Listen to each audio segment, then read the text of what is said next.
Ron, you are running for Hillsborough County Sheriff. Correct? Why now?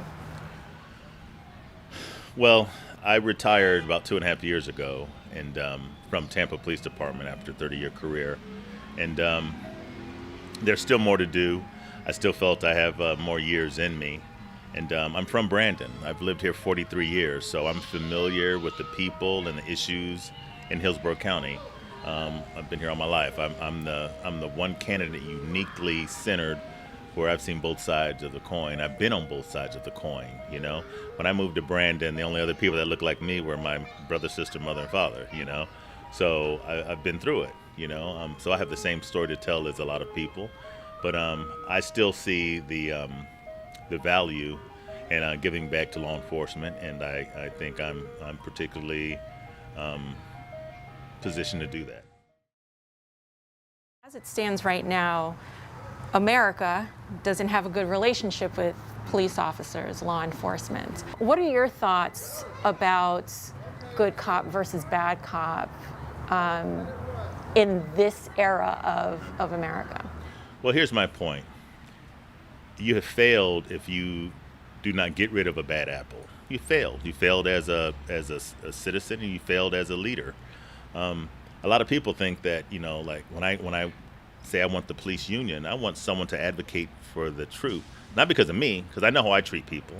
I know how I treat people. I've been trained and raised to treat people properly from my parents, not from being a police officer. Before I got here, I know how to talk to people. I know how to relate with people of all different backgrounds and ethnic backgrounds and so on and so forth, and economic strata. I know how to talk to people. I'd rather give you a tongue lashing than take you to jail, and that often happens, you know, allegedly. But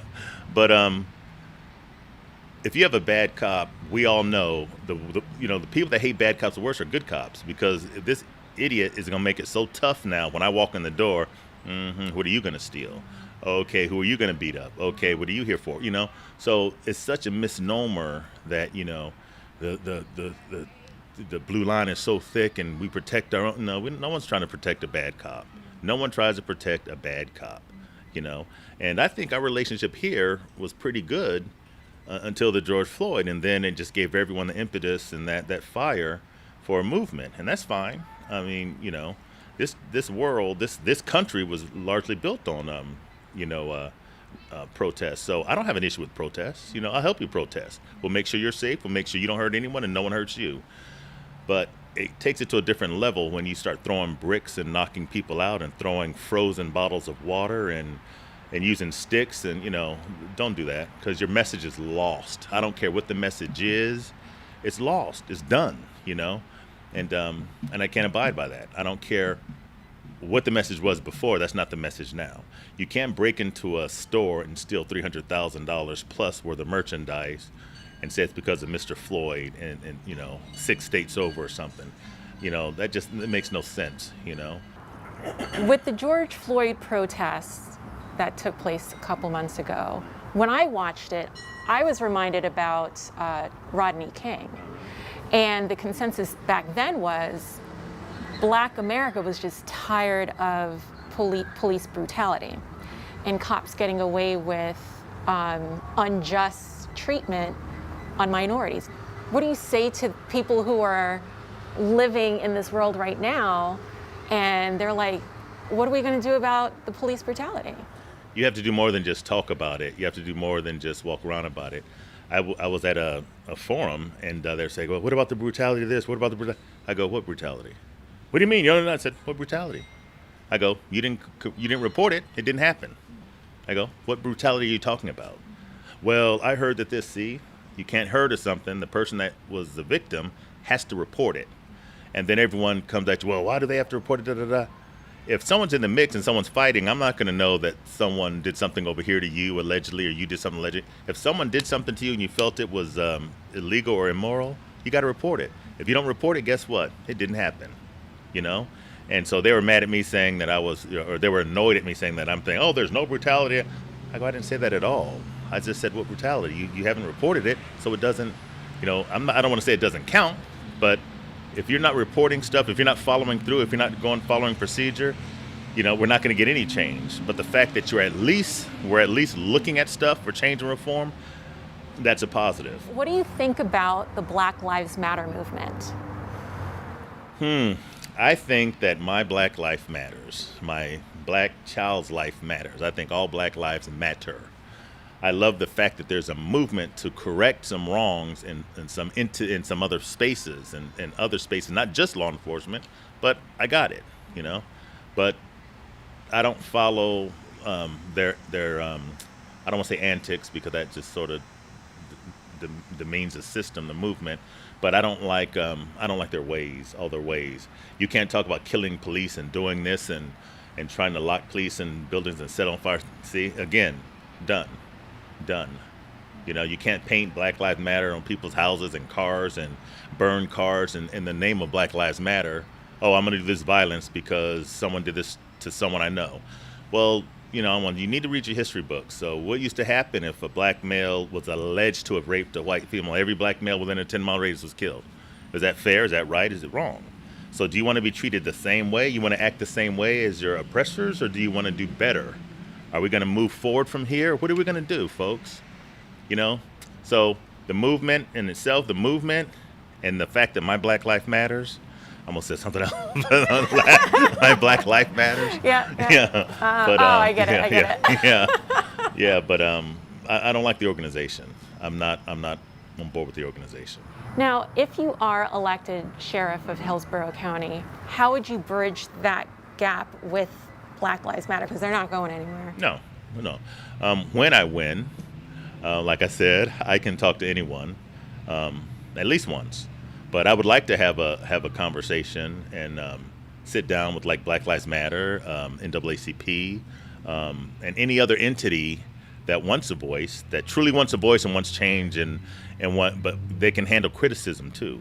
I can handle criticism. I can handle tough conversations. Especially when you're smart and good, and we're wrong.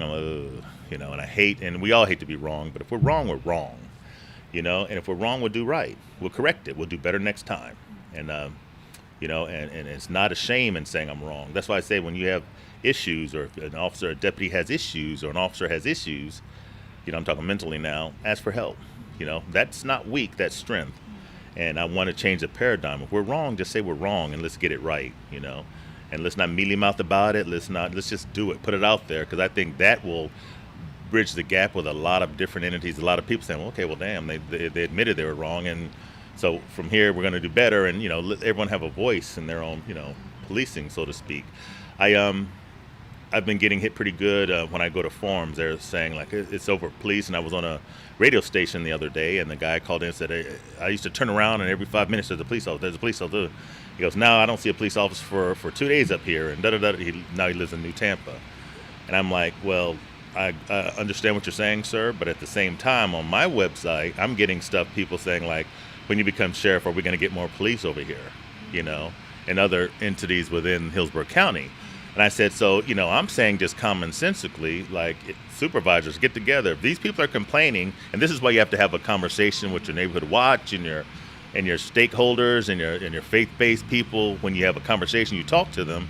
Yeah, they're complaining about too many police over here. Okay, well, who's complaining? Okay, well, let me go talk to Miss Cody. Miss Cody, is it you or is it everyone, honestly? Or is it just your bad behind grandson? If it's everybody, then you get with the supervisors get together. There are too many police over here, not enough over here. So just slide some personnel that way. What about diversity? That's a big topic within law enforcement. Not enough minorities or women on. So, when like I say, recruiting, I'm going to go to Air Force bases or Army bases or, the armed forces and look for these guys getting out of the military, because they're so... they're already disciplined. We're paramilitary, so they're already disciplined. So I'll go and do that. That's one place. And then you go to, BCC and FAMU, that's another place. That's where you go. But I'm not going to go 2 weeks before they graduate. You need to start when they're like freshmen, sophomores, putting the bug in their ear, go to first of all, every university in the state, you should have a relationship, or your your recruiter should have a relationship with the criminology professor. But that's not to say that the Spanish professors or the English professors or the psychology professors don't have people in their in their classes that look for law enforcement. You want to make sure you get it out there, and the criminologists can disseminate it to anyone else. But you have to go to these places of higher learning and get the best and the brightest. And the best and the brightest aren't always in college. You can go right to the neighborhood. I'll try to recruit from the neighborhood from within also. Recruit out here. And I tell, and I got to say, Chief Hogue one day came to an ABLE meeting, and that's the Association of Black Law Enforcement Officers. He came to an ABLE meeting because they were saying, they're not enough black officers, da, da, da. He goes, I don't have any black people in my family, but all of you do. That's your fault. And he was right. It went silent. He goes, that's your fault. Why haven't you brought someone black to me that can be hired? He goes, we're still down about 50 officers. I'll wait for your... I thought that was brilliant. Accountability. Right. That was Yeah. brilliant. And accountability, he's right. He goes, I don't have any black people in my family. You have black friends, black family, and black neighbors. What have you done? And it was like, wow.